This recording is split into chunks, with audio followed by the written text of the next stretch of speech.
Hi there and welcome to Jita Diaries. So today I will be showing you my wash day routine. It's more of an updated version of one I'd done about 2 years ago using the same products, but I wanted to show you that I still use it and how it works on my hair now. And then I will also be responding to a question that one of my viewers left on my last video. They say they have thick 4C hair and they wanted to find out what products I use to make my hair soft, I presume, because they said they had thick, dry 4C hair. Now, my response to that is, yes, I will show you the products that I use, but it isn't just about the products, and I'm sure you hear so many people say this, but it's the truth. It's about a whole routine that you have to incorporate in order to, get even remotely close to having soft, moisturized, kinky 4C hair.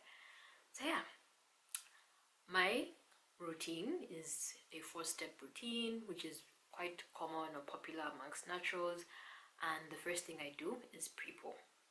So on this particular day, I had just taken down a passion twist that I'd had for about 4 weeks, which was like pretty much a full month, and my hair was very, very dry. It was matted and dirty. So I first sectioned it off in just reasonable large sections into bantu knots, and then I went in with water. So I do own I used to own a properly functioning hair mister, but it broke, and while I'm waiting to replace it, I just use like any regular bottle that I have, spray bottle, and then fill it up with water. So I do spray my hair, as I did on this particular day. I sprayed my hair with water just to make it kind of soft, and then I go in with avocado oil. So my oil of choice to pre-poo is avocado oil, and I make sure it's 100% avocado oil and not the bootleg kind that some Zambian pharmacies sell. So please make sure you're getting yours from ShopRite, Pick and Base, but just make sure it's 100% avocado oil. And this is great. It's become a favorite of mine. I love that avocado oil is moisturizing. It also has strengthening properties, and I need that for my hair, especially actually each time I need to wash my hair or pre-poo, avocado oil is my go-to. So I do go in with a generous amount of avocado oil and I finger detangle. So as I'm finger detangling, I'm also trying to remove whatever shed hair that may have been trapped in my hair throughout the week or throughout my long-term protective style that I have just taken down. And then I go in a second time, just for good measure, really go in again, but gently, of course, with my fingers. Then I twist the section, and once I am done, I just cover my head with a plastic cap. And you can leave this pre-poo on for an hour. I think an hour is ideal, but I choose to do it overnight. Whenever I pre-poo, I usually do it overnight. Yes. And now the next day this is what my hair looks like. You can see the difference from what it was. It was very, very dry the day before, and I wet it. So just a quick PSA, I have a bathtub that does not come with a handheld shower head, so I use a basin and cup situation. I do have a separate room with a standalone shower, but I did not want to wet my body twice just to film this video for you guys. And what I what I'm showing you in this video is how I tend to wash my hair, so I decided to keep it 100 with you guys. But yes, I make sure I wet my hair, and then it's I put my head forward. If I'm using my bathtub, I put my head forward and then pour the water in one direction. If I'm in the shower, it's backwards, straight back in one direction to avoid tangling. Then in terms of actually cleansing my hair, so I use the Anjaki's Purify Me co-wash, or at least today it's what I had used, and this is a great weekly cleanser. I'm someone who loves shampoos, by the way. I don't mind shampoos even if they have sulfates, but if you're someone who's cautious of that, this is a great cleanser. And even if you're someone who loves shampoos like me, this is still ideal, and it's safe for weekly use. So I would recommend this Purify Me Moisturizing Co-Wash Cleanser by Anjaki's. So when I wash my hair, I go in and try and rub my scalp and get rid of any dirt that has settled there, and I use my fingertips and not my fingernails, because you know that would be scratching my scalp, and I feel like that's just a bit much. So even though I'm going in vigorously, I'm using my fingertips and not my fingernails. Then depending on how dirty my hair is, I do wash it twice or lather it twice. But on this particular day, it was really dirty, so I went in 3 times. And an indicator for me that my hair was now getting clean was when the foam, like my hair was actually lathering and foaming up, and when the water that I was rinsing out was running clear. So yes, once I'm done with that, I do t-shirt dry my hair. So most of the time I try not to use a towel, unless like I just don't have a t-shirt on me, or I'm at somebody else's house and I use a towel. But I prefer to use a cotton t-shirt. It's more gentle for the hair. And yes, I just squeeze that excess water and move on to deep conditioning. So when it comes to deep conditioning, especially for my viewer that had asked, I feel like before you even moisturize and see, or use products that are going to stay on your hair, deep conditioning for 4C, 4B, kinky hair is quite vital. I can't emphasize this enough. Others cannot emphasize this enough. Like they've been saying it for years and years. If you're someone who uses rinse out conditioners and your hair is perfectly fine, please continue to do so. But if you do suffer from dry hair, definitely make sure that you are deep conditioning whenever you can. So please, and not just any conditioner, make sure it is a deep conditioner or a mask or a treatment of sorts. Now, my deep conditioner of choice, or my staple, is this Fix My Hair by Untitled from the Flaxseed collection. I do wear a lot of long-term protective styles, and I also manipulate my hair like once I have it out. So it's a great conditioner because it's it's a repairing conditioner, and I tend to lean towards repairing conditioners. But if you're someone who wears your hair out all the time, and you aren't as vigorous with it as I am, definitely try and alternate with something that's moisturizing. And I do have like a separate conditioner that I can use as an example. So the In Control, also by Kinky. So if you wanted to, you could try this out for a couple of weeks, see how your hair feels, if the dryness reduces. But then don't just stick to this alone, because you may end up with moisture overload. So try and alternate between the 2 deep conditioners. But for myself, and especially now as we're heading towards the cold season, this tends to be my staple. So yes, in terms of the application process of my deep conditioner, I section my hair in 4s, into 4 sections rather. And I just apply a generous amount of the deep conditioner, and I finger detangle as I go. So as you'll be seeing during this video, I do finger detangle throughout my wash day routine. I don't use combs, yes, or brushes and the like.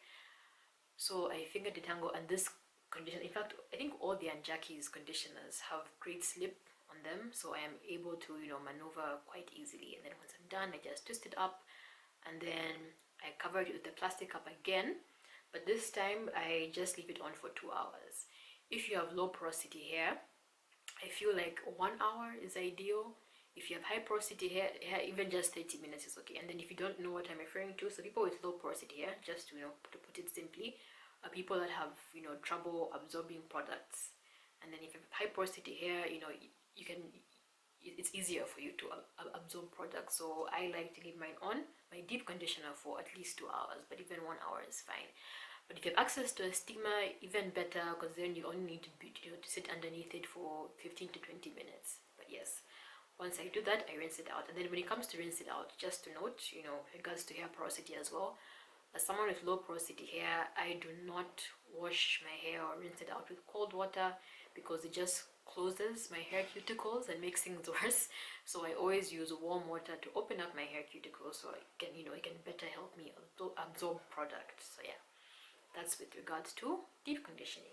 So once I'm done with my deep conditioner, I now move on to moisturizing and sealing. So that's the last step in my routine.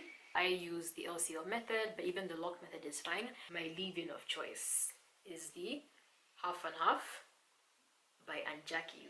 Now this is a very liquid type of leave-in, and I love it. Like, I absolutely love it, because I have thin hair, as you can see, and I need lightweight products. I am yet to fall in love with the cream based leave-in conditioner, but this is fine. It works for me as a leave-in. I like it, and I use it on wet hair as well as on dry hair because it does have some tangling properties. So even on dry hair, I like to use this half and half as my leave-in. Then with regards to a cream or a moisturizer, this is my year-round moisturizer. I absolutely love it. It is, I'm actually almost out, but I do have like another container which I'm yet to open. It's sort of thick, but not as thick. So this is a butter, but it's more of a creamy consistency. And I would take this opportunity to address why I have never really featured any shea butters on my channel.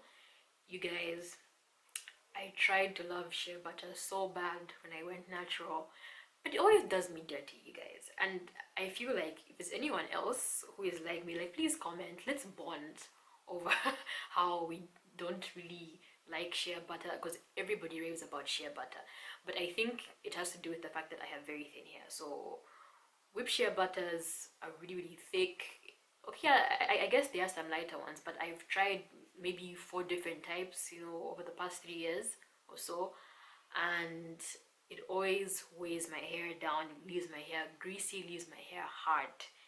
And shea butters are oil based, whereas this sealy tap, it's a butter, but it's the first ingredient is water, so I know that it's actually moisturizing. Whereas shea butters, even though some people claim it moisturizes the hair, I feel like it's more of a heavy sealant as opposed to a moisturizer. But anyways, people stand for it. And for my viewer who asked, because you did say you have thick 4C hair, try shea butter. It might work for you, it works for others, but not for me. Like, you guys, I've tried. I'd spent money in the past on shea butters, but they always weighed my hair down. Like, it just left my hair greasy, not soft, just greasy and stringy. But yeah, that's, you know, with regards to shea butter. So in terms of the oil that I use to seal in my hair, really you can use whatever oil you want. And the one that I had on me was the Soft All Over and Jackie's. It is a very lightweight oil, and I like it because I can go in multiple times during the week when I'm moisturizing. And yeah, that is what I use as, you know, the last stage of my LC or method of moisturizing and sealing. So as I'm applying these products to my hair, I once again finger detangle, and my roots tend to be, you know, quite knotted, so I make sure that I address those even as I'm going, because I'm not using a brush or a comb, mind you. Like, this is all the detangling that I'm going to do. So I try and go in and make sure that those are detangled, and then I twist my hair up. And yeah, that's pretty much where my wash day ends. So with regards to the twists that I do on my wash day, I forgot to mention one thing. These are not twists that are going to turn up with, you know, like high definition. No. Like, it won't be a bomb twist out or anything. Like, these twists that I do, and these products that I use specifically as well, are solely for the purposes of moisturizing and sealing my hair. So this isn't for styling. There'll be no definition going on here. It is just simply to moisturize and seal my hair at the end of a wash day. So I just thought I should make that very clear. Please, if you try this, don't expect a very nice braid out, twist out, or any other out stuff. It is just to moisturize and seal. Yeah. My hair now typically takes, you know, 2 days to dry. Like, if I washed my hair on a Saturday afternoon, by Sunday morning it will not be dry. Like, it really won't be dry. So when I wash my hair on a Saturday morning or afternoon, usually I'm unraveling it on a Monday morning. And I know that seems like a lot, but I'm used to it. I honestly am. And if I have to go to an event or something, I need my hair out during the weekend, yes, like I might blow dry it or go to the hair salon and use the hooded dryer. But for the most part, I just keep my hair in twists. I cover it with a satin scarf, and then if I have to leave the house, I put a beanie over it, or I, you know, do like a fancy head wrap. But that's it. And then the last thing with regards to moisture retention, which is very important, is using satin. So I use a satin headscarf. it just depends on the situation. Sometimes I use a satin bonnet, so satin-lined bonnet, I own one, as well as a satin pillowcase. So if I don't want to wrap my hair in a headscarf or put it under a bonnet, I make sure that, you know, I'm laying on a satin pillowcase. Trust me, it does help. And even just with, you know, like it could be a weave or what, but even just with fake hair, if you cover it with satin or you sleep on satin, it does, you know, maintain the hair better. And yes, that is my wash day routine. My next video will be how I style my hair. I didn't want to put that into this video because then it would be way too long. But yes, I will end here. Hope you found this video useful. And yes, let us know in the comments, in case anybody is reading through, what do you do, you know, to make your, or to keep your 4C hair soft and moisturized. I would like to know as well. And thank you for watching. I will see you in the next one.